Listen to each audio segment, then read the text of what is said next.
حضرت امام حسین اور آپ کا بڑا بھائی امام حسن کے درمیان کسی معاملے کی رائے میں اختلاف ہو گیا۔ اسلام میں اختلاف جائز ہے لیکن مخالفت جائز نہیں ہے۔ یہ جو مخالفت ہو جاتی ہے کسی معاملے کی وجہ سے یا کسی بات چیت کی وجہ سے، اور کئی سال لڑائیاں ہوتی ہیں اور بول چال ختم ہو جاتے ہیں، یہ مخالفت جائز نہیں ہے۔ اسلام میں اختلاف جائز ہے، کسی بات پر اختلاف کر دینا، کسی مسئلے پر اختلاف کر دینا، یہ مسئلہ ایسے ہے، اس طرح اختلاف جائز ہے لیکن مخالفت جائز نہیں ہے۔ آپ کا اختلاف ہو گیا، اختلاف رائے ہو گیا کسی مسئلے پر، کسی مسئلے کی بنا پر اختلاف ہو گیا، لیکن حضرت امام حسین نے اپنے خادم کو آواز دی کہ پیغام لکھنا ہے، کوئی چیز لے آؤ۔ ہڈی کے اوپر یا کاغذ کے ٹکڑے کے اوپر، چمڑے کے ٹکڑے کے اوپر آپ نے خط لکھا بڑے بھائی کی طرف کہ بڑے بھائی آؤ مجھے مناؤ۔ آپ چھوٹے ہیں، اصولی طور پر تو ایسے ہے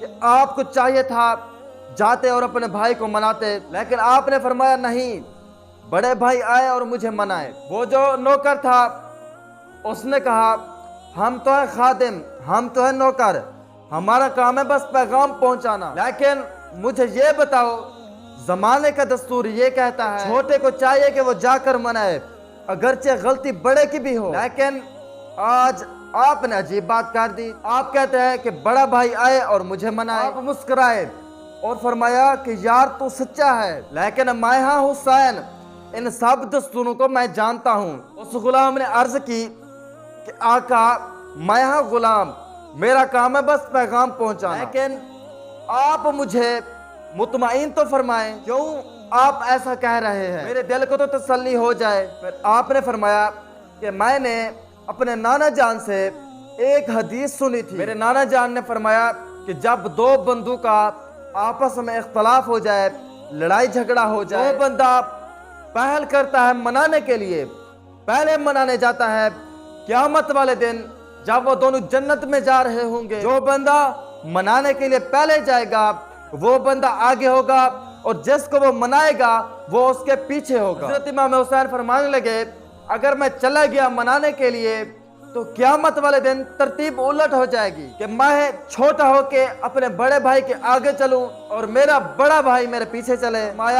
میں چاہتا ہوں کہ میرا بڑا بھائی آئے اور مجھے منا کے لے جائے تاکہ قیامت والے دن میرا بڑا بھائی میرے آگے چلے اور میں چھوٹا بھائی اس کے پیچھے چلوں۔ یہ تھا حضرت امام حسین مبارکہ زندگی کا ایک عظیم پہلو جو میں نے آپ کے سامنے پیش کیا ہے۔ یہ تھی کہ ہم نے حسینیت کو صرف 2-3 موقعوں پر دیکھا، اگر ہم حسینیت پر عمل کریں، یقین کریں ہمارا معاشرہ 1 منٹ سے پہلے سمجھ جائے۔ امام حسین اور یزید کا جو اختلاف تھا، پتہ ہے جب یزید حکمران بن کر بیٹھا اس نے کہا امام حسین کو کہ میری بیعت کرو۔ امام حسین نے فرمایا تیری بیعت کریں گے، تجھے چاہیے کہ اپنے آپ کو ایسا حکمران بنا جیسا نبی پاک چاہتے تھے، خلفائے راشدین کے طریقے کے مطابق اپنے آپ کو اپنا، پھر ہم تیری بیعت کریں گے۔ ایک ہی مسئلہ ہے کہ اپنے آپ کو بدل پھر ہم تیری بیعت کریں گے۔ یہ نہیں فرمایا کہ خلافت مجھے چاہیے، آپ کو اقتدار کی کوئی ضرورت نہیں تھی۔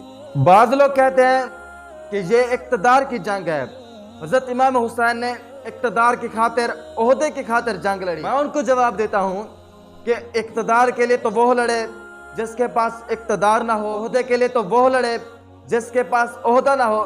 امام حسین تو جنت کے سردار ہیں، جنتی نوجوانوں کے سردار ہیں، تو پھر انہوں نے اقتدار کے لیے کیوں جنگ لڑی؟ اگلی بات یہ ہے کہ آپ نے جنگ نہیں لڑی، یہ تو ماحول ایسا بن گیا تھا کہ انہوں نے تلواریں نکال لی، پھر آپ کو مجبوراً تلواریں نکالنی پڑی۔ حضرت امام حسین نے فرمایا کہ ہم آپ کو خلیفہ اس وقت مانیں گے جب تو اپنے آپ کو حضور پاک صلی اللہ علیہ وسلم کے طریقے کے مطابق اپنائے گا اور خلفائے راشدین کے مطابق اپنی حکمرانی سر انجام دے گا، پھر ہم تیرے ہاتھ پر بیعت کریں گے۔ اگر ان کے طریقے کے مطابق تو اپنے آپ کو نہیں بنائے گا ہم تیرے ہاتھ پر بیعت نہیں کریں گے۔ جہاں کہاں تیرے ورگے پلیت اور کہاں ہمارے ورگے پاک۔ اصل وجہ جس کی وجہ سے جنگ چھڑی، کیا اصل وجہ تھی؟